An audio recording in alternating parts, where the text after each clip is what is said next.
I am finally in Jerusalem. All my life I've longed for this day. Growing up in exile in Babylon, I'd heard many descriptions of Zion, the holy city on the side of the hill.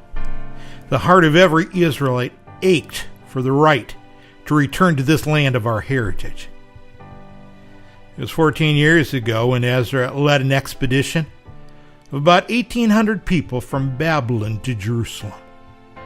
I remember standing at the gates of Susa, one of the capital cities, weeping as my countrymen marched out. My tears had mingled meanings. While it's true that I was sad that I wasn't allowed to go, it was also the case that I was ecstatic that so many of my kinsmen could return to the promised land. My last hug was reserved for my brother Hanani.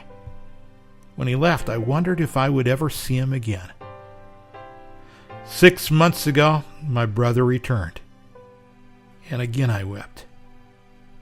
This time, my tears contained no joy or excitement, for the news that he brought was tragic. The people were living in constant danger and disgrace. The walls that had been torn down 150 years ago were still scattered rubble, and charred pieces of wood were the only evidence of the once mighty gates. The people had no protection. They lived in constant fear of raids by their marauding neighbors. They also lived in shame. It's been said that a city without locked gates and lofty walls is no city at all. Jerusalem was the punchline of many a joke. I questioned Hanani and his companions way into the night, and as I collected further details, a burden for these people grew heavy in my mind. Their need became my passion. For days I mourned, fasted, and prayed. It was in my prayers that I shared my burden with God. With confidence in His greatness and unfailing promises, I confessed the sins of my people and asked for His restoration and help. It was in those prayer meetings that God showed me that I was to become involved in rebuilding the walls.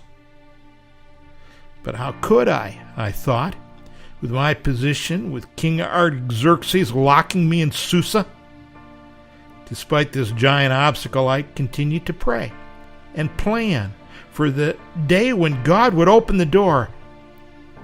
And 4 months later, God's gracious hand touched the king's heart, and my mission began. The group that went back with me was quite different than Ezra's. We had far fewer people. We didn't transport a lot of valuables. And unlike his expedition, we had a military escort. It was something the king insisted on. Because of our streamlined nature, we took a shorter route. We cut through Damascus to Tadmor, and then followed the Jordan Valley to Jericho, and then beeline to Jerusalem. When I said it was a shorter route, I didn't mean that it was a short trip. It wasn't. It took 2 long, grueling months. I'm not complaining. I needed those months to prepare. Prepare for what? For today. In an hour, I'm going to be meeting with my fellow Israelites. Pray for me, because I'm going to try to motivate them to join me in the gigantic task of rebuilding the walls. As you may have discovered, motivation isn't always an easy task. People hate to commit themselves to hard jobs, especially when there are other things to do, and there are always other things to do. It is crucial that I approach them in the right way. As I thought about what I could say, my mind wandered back to the events that got me motivated to be involved with this project. There are 3 factors, really. The negative news that I had heard burdened me with a problem that the Jerusalem residents were facing. Secondly, God showed me that the only solution was to rebuild the walls. And finally, He made it obvious that His gracious hand would make the solution possible.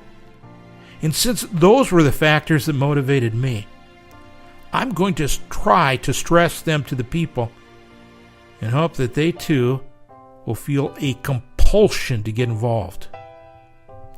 First, I will try to let them see the need that exists. When I was told about the danger and disgrace that Jerusalem is under, I became burdened about the situation. In order for my heartache to be contagious, I must adequately communicate this same problem.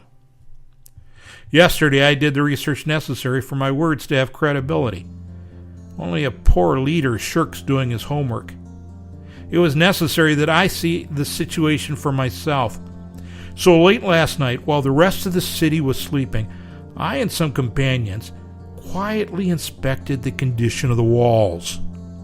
I'd observed the northern wall on my way into Jerusalem, and I've studied the western wall from my residence in the southwestern part of the city. So last night, I restricted my moonlight evaluation to the southern and eastern walls. We went out of the valley gate into the valley of Hinnom.